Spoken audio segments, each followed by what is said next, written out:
E aí pessoal, tudo bom? Eu tô aqui pra falar talvez de um dos filmes mais bacanas que eu vi em 2022. Não sei dizer se é o melhor filme, porque eu só consigo fazer esse balanço no final do ano.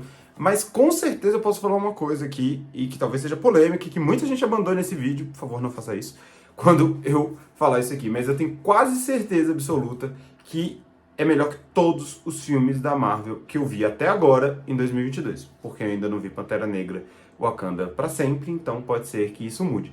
Mas eu vou fazer a crítica aqui de Mulher Rei. E se você quer saber mais informações sobre Mulher Rei, como ele está conectado com o Pantera Negra, não ser o Pantera Negra que é ator, eu vou deixar um card aqui, ó. Eu acho que vai ser desse lado. Se não for desse, é desse lado aqui.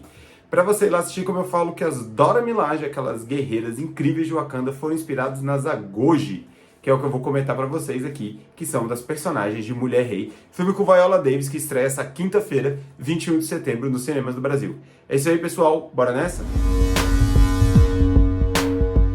Que é protagonizado por Viola Davis e dirigido por Gina Prince Bythewood, estreia nos cinemas brasileiros e conta uma história baseada em fatos reais das guerreiras Agoji. No filme, Viola Davis é Nanisca, a grande general desse exército formado somente por mulheres que defendia o reino de Daomé, na África, que hoje, segundo eu pesquisei, seria o atual Benin. Enfim, esse reino de fato existiu, assim como as Agoji, essa grande força de guerreiras de elite, né, que eram formadas mais ou menos por 6 mil mulheres e eram um dos exércitos mais temidos da África. E acho que a gente tem bastante coisa para falar sobre esse filme. No filme, que é muito centrado como Nanisca, essa grande líder, essa grande general, controla essas Agoji e como essas Agoji se fortalecem como um exército que é temido por toda a África.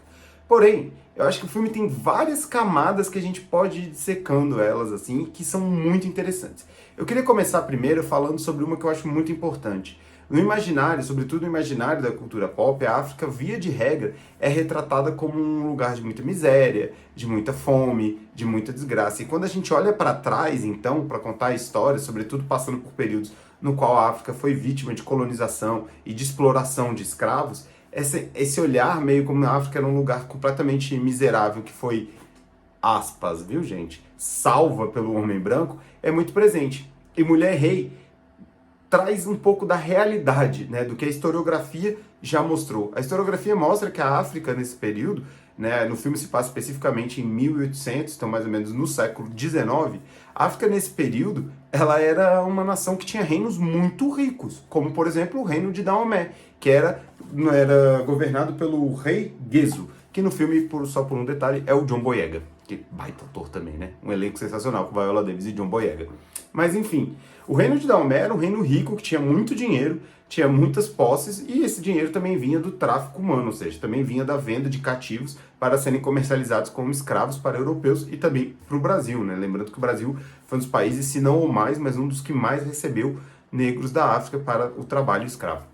O que é importante a gente falar aqui é que o filme ele mostra um pouco desse lado da África que é meio esquecido na cultura pop. De uma África que era muito rica, que tinha uma cultura muito forte, tinha uma cultura militar muito intensa. Então, esses elementos estão sendo resgatados agora. A gente pode citar Black Skin, aquele projeto audiovisual da Beyoncé, Pantera Negra, sem sombra de dúvidas, mesmo que seja ambos esses dois elementos muito ficcionais, mas trazem essa noção de uma África que tinha suas próprias culturas riquíssimas, que era uma coisa que já era sabida, mas era ignorada, né? E acho que ele tá nessa linha, e Mulher Rei traz isso muito bem, é muito bem desenhado. O reino de Daomé, com todas as suas diferenças, então a gente não vai ver uma tentativa de se criar um modelo europeu ali, né? Na verdade, a gente vê como aquela cultura era totalmente diferente e completamente incrível. Então isso se retrata nas danças, nos costumes, nas roupas. Sobre costumes, é interessante que o filme ele mostra que, ao menos no reino de Daomé, homens e mulheres ocupavam posições muito próximas, seja nos cargos de liderança ou seja nos cargos militares. Afinal, Nanisca, personagem de Viola Davis, é uma general e que tem total acesso ao rei e às estratégias militares do reino. Inclusive, ela é a figura que domina tudo que se fala de militar no reino de Daomé. Eu acho que outro ponto que pode ser debatido um pouco no filme, ele tem uma dificuldade de roteiro. Sim, o filme tem alguns pequenos problemas de roteiro que são identificados assim na sua sequência ali. Você começa a ver algumas coisas que ficam um pouco de lado, são até às vezes enxertos um pouco exagerados, mas isso é um detalhe mínimo, assim, é bastante pontual para o resultado final, que é excelente. Eu acho que a mensagem do filme é assim, deixa esses probleminhas assim completamente de lado. E acho que pra mim, assim, o que fica muito marcante, muito latente no filme é a capacidade que a Viola Davis tem de oscilar entre a ação e o drama. Mulher Rei é um filme que tem muita ação, tem muitas cenas de combate. Eu vou deixar para falar no final sobre as cenas de combate, mas também tem muito drama, tem muitas noções, muitos embates dramáticos entre os personagens, principalmente na Niska e na Wi, que é uma menina que é abandonada, que é dada ao rei porque ela se recusa a se casar, e ela é colocada lá nessa função para tentar se tornar uma Goji. Ela passa por todo o treinamento. E aí tem o desenrolar do filme, ela é uma personagem muito importante, então eu te aconselho veementemente a prestar bastante atenção na Wi.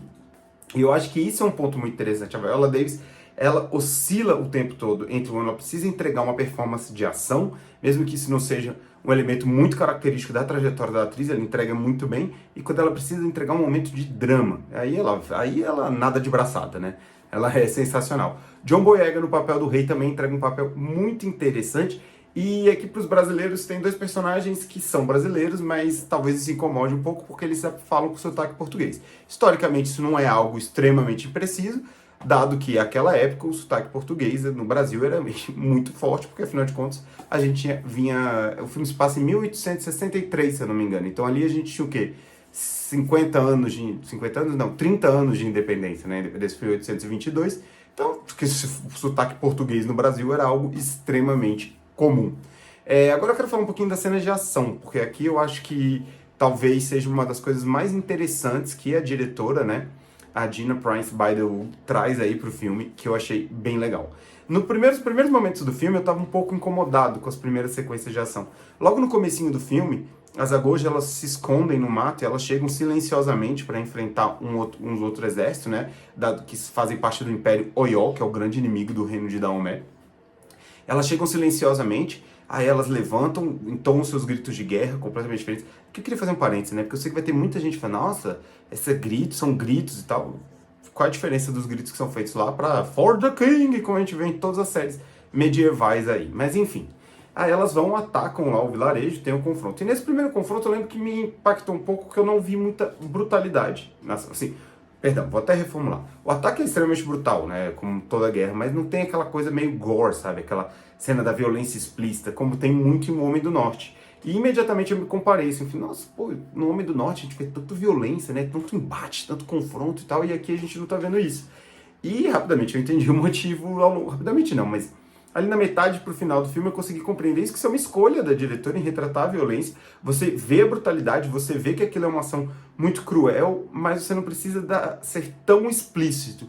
E eu acho engraçado que veio na minha cabeça o Homem do Norte, porque o Homem do Norte é o extremo oposto, né? É um filme que, inclusive, foi sendo, né, colocado como um baluarte, mesmo que o diretor não tivesse essa intenção, tá, gente?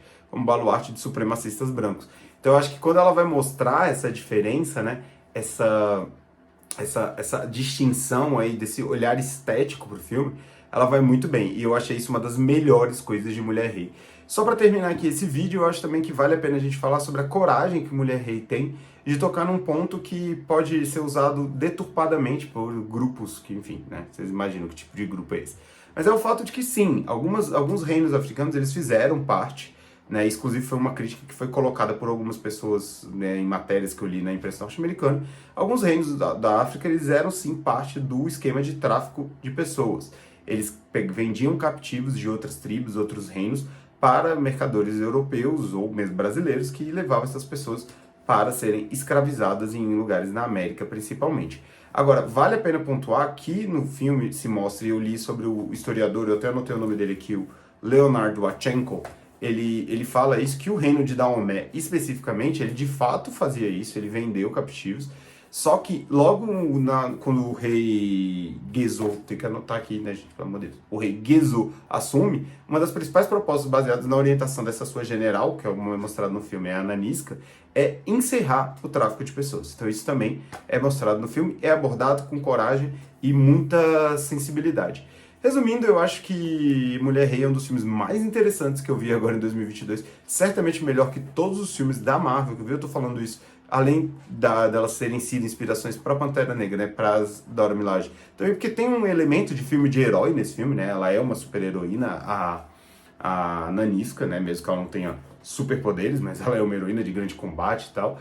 E eu acho que é um dos blockbusters aí que tava meio despercebido, né? Não tava sendo muito falado.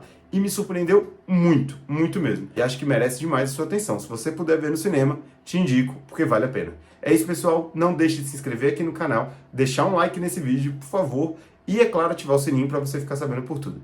E responder aí nos comentários quais são as suas expectativas sobre Mulher Rei e se você já viu, se você concorda com essa minha avaliação ou não. Um beijo e até o próximo vídeo.